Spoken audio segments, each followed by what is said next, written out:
माननीय निर्देशक महोदय, प्रधानाचार्य महोदय, मेरे प्यारे बंधुओं, साथियों, सुप्रभात। आज का दिन कुछ लोग खुशियों के लिए मनाते हैं, परंतु जो शिक्षित हैं, जो देश के बारे में सोचते हैं, उन्हें पता होगा कि अब से प्रतिवर्ष आज का दिन भारत के लिए एक शोकमय दिवस है।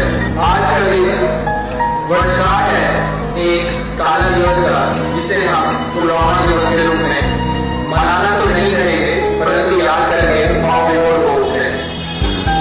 आपके सामने उस दिन की घटना को थोड़े चंद शब्दों में विवरण करना चाहूंगा।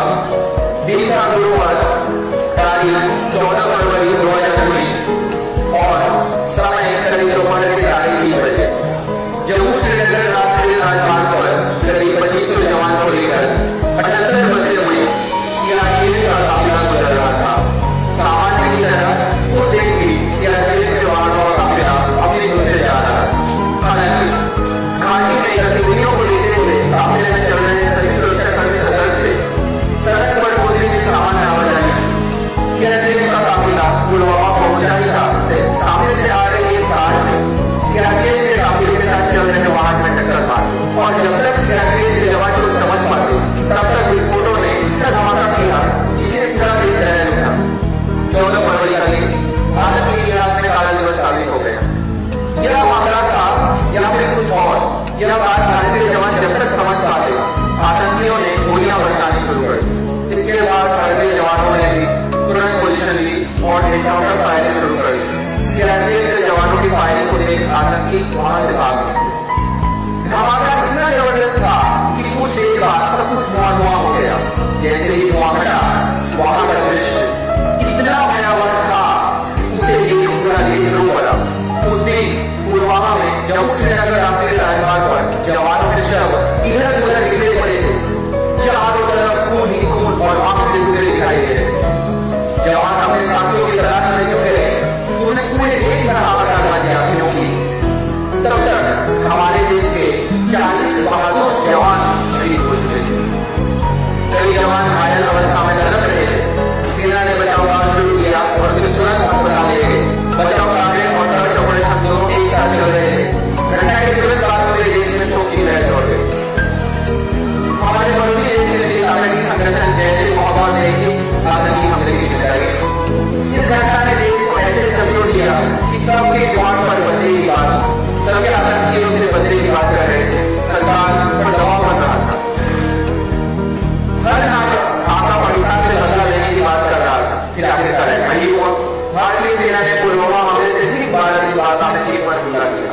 पुलवामा हमले के ठीक 12 दिन बाद 26 फरवरी को भारतीय सेना ने पाकिस्तान के बालाकोट में आतंकी संगठन जैसे मोहम्मद के ठिकानों पर एयर स्ट्राइक किया।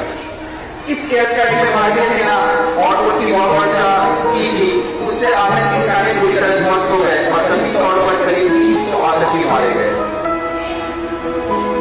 अल्लाह के आतंकियों की जड़ों पर प्रभाव करने के लिए केंद्रीय सरकार ने जम्मू कश्मीर के विशेष दर्जे को समाप्त करते हुए आर्टिकल 370 के अधिकार प्रावधान समाप्त कर दिए। इसके अलावा जम्मू कश्मीर को 2 केंद्र शासित प्रदेशों के रूप में बांट दिया गया। संविधान के अनुच्छेद 270 के खंड 1 स्थल 3 द्वारा प्रदत्त शक्तियों को उपयोग करते हुए राष्ट्रपति संसद की सिफारिश पर यह घोषणा करते हैं। उक्त बिल और संकल्प पत्र से पारित होने के बाद कश्मीर में हालात और बिगड़ गए हैं और 90% तक कर्फ्यू लगा था। राज्य के तमाम आंदोलनकारी नेताओं के अलावा मुख्य धाराओं के नेता भी हिरासत में लिए गए। पिछले 5-6 महीनों से जम्मू कश्मीर में आम जीवन सामान्य हो चला है, लेकिन नेताओं पर प्रतिबंध फिलहाल जारी है। यह मामला सुप्रीम कोर्ट में पहुंच गया है, जहां निकट भविष्य में इसकी सुनवाई हुई है। हमें अपने देश की सैनिकों पर पूरी तरह हमदर्दी ही नहीं बल्कि श्रद्धा होनी चाहिए, विश्वास होनी चाहिए। और जितना आंसू हम किसी अपनों पर बहाते हैं, हमें तो ये मानना है कि इससे कई गुना आंसू हमें उन लोगों के लिए बहाना चाहिए जो माँ बाप अपने बच्चों को सैनिक बनने भेजते हैं, या जो सैनिक मन में यह भावना रखते हैं कि मेरे देश के लोग खुश रहें। तो हमें अपने उन पुलवामा के बंधुओं के प्रति नहीं बल्कि पूरे भारतीय सेना के प्रति गहरी श्रद्धांजलि और आस्था है।